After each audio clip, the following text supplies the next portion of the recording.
Hey guys, I finally got around to filming my college advice slash experience tips video. Basically, these are just a bunch of things that I wish I had known before I started uni, so I thought I would share them with you. So let's get started. Number 1, know that college might not be exactly what you expected, and it probably won't be very easy at first. It took me about a year to really find good friends and kind of find my place at my uni. So my advice to you is don't give up, just keep going, keep meeting people. And a really good place to meet people is at sports and activities and clubs where you basically automatically have at least one interest in common with everyone. So yeah, just know that it's not easy for everyone at the beginning and just stick through it, and I promise it gets better. Number 2, it's okay if you're feeling homesick. A lot of people do. A good way to get over that is to bring something from home for your room, like your favorite candle or something that makes you feel homey. Make Skype dates with your family and friends. I Skyped with my mom every other day for the first couple of months, and I'm totally cool with that. And realize that probably what you're missing from home is that community feeling where you feel like you belong with your family and friends. So until you have a great group of friends at uni, the homesick feeling probably won't go away. But don't worry, the better you get to know your friends and the more you get to know campus, the more it'll feel like home.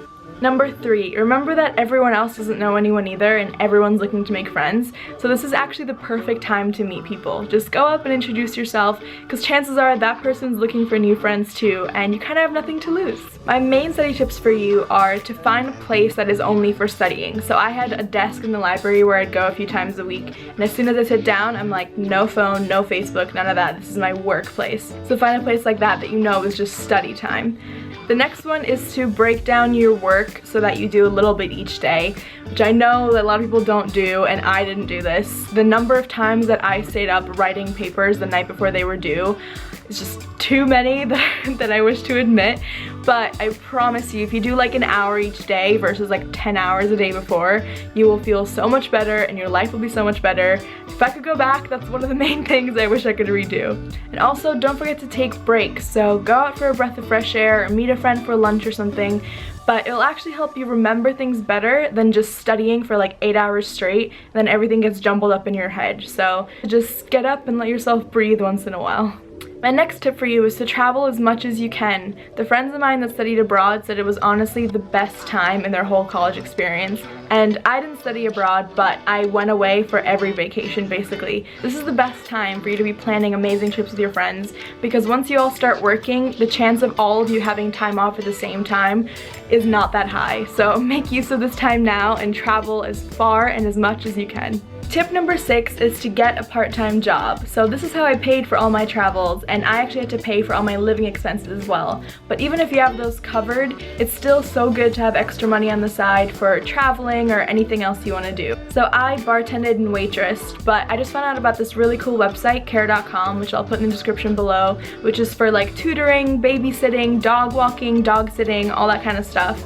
And it's cool because you can put in when you're free, so even if it's only on Tuesday evenings and Friday mornings or something, it will give you jobs that fit into that schedule, which is awesome. So even if you have a crazy schedule, you have no excuse to not get a job.